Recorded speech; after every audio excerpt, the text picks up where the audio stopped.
আমার মুখে ছুরি দিয়ে আঘাত করে আমাকে বাড়ি থেকে টানা হেঁচড়া করে আমাকে অপহরণ করে নিয়ে গেছিল বাসা থেকে। কক্সবাজারের টেকনাফে পারিবারিক বিরোধের জেরে হামলার ঘটনায় গত 6 মাস ধরে ঘরবাড়ি ছেড়ে অন্যত্র ফেরারির দিন কাটাচ্ছে প্রবাসী জাকের আহমেদের পরিবার। ফলে অনিশ্চয়তায় মুখে সন্তানের শিক্ষা জীবন, হুমকি ধমকিতে চরম নিরাপত্তাহীনতায় ভুগছে তারা। ঘটনাটি ঘটে 2024 সালের 15 সেপ্টেম্বর ভোর রাতে।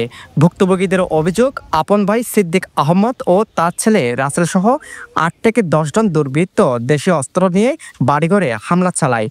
লুটপাট করা হয় ঘরবাড়ি, জখম করা হয় পরিবারের এক সদস্যকে। এরপর সপ্তম শ্রেণীতে পড়ুয়া মেয়েকে অপহরণ করে নিয়ে যায় অভিযুক্তরা। ঘটনার পর প্রবাসীর স্ত্রী নাজমা কাউসার বাদী হয়ে নারী ও শিশু নির্যাতন দমন আইনের মামলা করেন। ভুক্তভোগী প্রবাসী জাকের আহমদ মুঠোফোনে জানান, চাঁদা না দেওয়ায় তার পরিবারের সদস্যের উপর হামলা করে অভিযুক্তরা। তাদের বিরুদ্ধে আইনগত ব্যবস্থা নেওয়ায় প্রতিনিয়ত হত্যার হুমকি দেয়। ঘটনায় 6 মাসীয় আসামিরা এলাকায় প্রকাশ্যে ঘুরে বেড়াচ্ছে, ফলে চরম নিরাপত্তাহীনতায় তারা। আমি কাতার প্রবাসী। আমার স্ত্রী নাজমা কৌসরকে দামাদিয়া কুপাইয়া বাইয়ের ছেলে পাহাড়ি সন্ত্রাসী নিয়া আমার বাড়িতে ঢুকিয়া আমার ক্লাস 7-এর দ্বিতীয় মেয়ে অপহরণ করছে।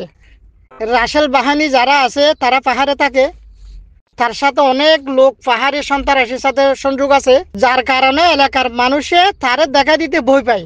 এই যে আমার আজকে ছেলে মেয়ে সবগুলো আজকে 7 মাস ধরে আমার লেখাপড়া থেকে বঞ্চিত।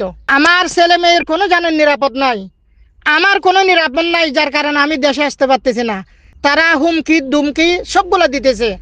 বর্তমানে বলতেছে আমার ঘর বাড়ি সবগুলা দখল করে তারা নিয়ে নিবে। কিভাবে আমার উচিত বিচারটা করতে পারেন সেটা আমি সরকারের থেকে চাই। ভুক্তভোগী পরিবারের সদস্যরা জানান, গোপনে তারা খবর পেয়েছে অভিযুক্তরা তাদের বাড়িতে পরিকল্পিতভাবে অস্ত্র দিয়ে ফাঁসানোর পায়তারা চালাচ্ছে। অপহরণের শিকার ভুক্তভোগী ও তাদের স্বজনের দাবি, তারা নিরাপদে নিজের বাসায় ফিরতে চায়। এতে প্রশাসনের সহযোগিতা কামনা করেছেন। আমাকে অপহরণ করে নিয়ে গেছিল বাসা থেকে। আমার মুখে ছুরি দিয়ে আঘাত করে আমাকে বাড়ি থেকে টানা হেঁচড়া করে রাস্তায় এনে চিনজিতে করে উত্তর দিক থেকে আবার দক্ষিণ দিকে নিয়ে আসছিল। তো নিয়ে এসে হাবিসর একটা বাড়িতে নিয়ে গেছে।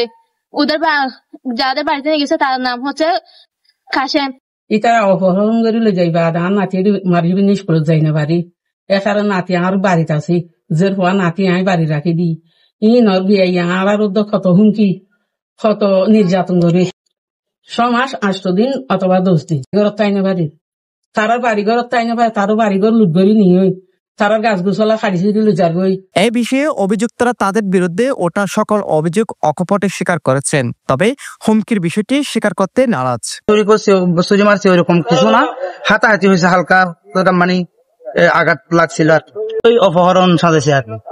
জামিন এখনো হয় নাই, হয়তো হবে আর কি। 8 জনকে দিয়েছিল, 8 জনের মধ্যে এই 2 নম্বর আর 3 নম্বর আসামি জামিন হয়ে গেছে, এরা গ্রেপ্তার হয়েছিল। অপহরণ না, এরা তো অপহরণ মানে সাজাইছে, যে নাটক সাজাইছে আর কি। ওই ঘটনা হচ্ছে যে ওইটাই আমার চাষির সাথে কথাবার্তার মধ্যে অবনত হয়ে ওই ঘটনা ঘটছে। ভাইজি, ছোট ভাইজি আমার পোলাইয়া রাত্রে উনি নিয়ে গেছে আমাকে, সকালে শুনছি, আমি তখন আসছি বাসায় আসছি, আর ছোট ভাইয়ের বাসায় আসছি, দেখি আমি ওইটা গাড়ি ঘোড়া নিলাম, আমার বাতি ভাইবু ছোট ভাইয়ের আঘাত হয়েছে, ওইখানে নেওয়ার ঠ্যাংনার সদরে নেওয়ার আমার ফুলা করছে, মেয়ে নিয়ে গেছে, এটা সত্যি, আমি কোনো হুমকি দিই না। এ বিষয়ে বাহাতছড়া পুলিশ ফাঁড়ির ইনচার্জ ও মামলার তদন্ত কর্মকর্তা সুবন কুমার সাহা বলেন, প্রবাসীর স্ত্রীর করা নারী ও শিশু নির্যাতন দমন আইনের মামলায় 2 জন আটক আছে। এছাড়া প্রবাসীর পরিবার নিজেদের বসত বাড়িতে ফিরতে চাইলে সহযোগিতার আশ্বাস দেন তিনি। 2 জন আসামি আটক আছে, ভিকটিম উদ্ধার আছে, বুঝছেন। এখন কক্সবাজার মেডিকেল থেকে আমরা যে তার মারছিল একটা সনদপত্র পাইলে আমরা তার সিটটা দিব। মূল আসামি সিদ্দিক মানে ওনার ভাই হলো যে বাদী তার দেবর, ঠিক আছে। রাসেল আটক নাই, রাসেল এলাকায় নাই, আমরা লোক লাগাইছি, ও এলাকায় থাকলে ধরে বানানো এলাকায় নাই না। রাসেলের নামে পূর্বে কোনো মামলা আমরা পাই নাই। আর ও যে বাদী উনি তার বাবার বাড়িতে থাকবে। এদিকে আতঙ্কে দিন কাটানো প্রবাসী পরিবারের সদস্যরা স্বাভাবিক জীবনে ফিরতে চায়, আর 5 সন্তান ফিরতে চায় বিদ্যালয়ে। News desk, Penowa.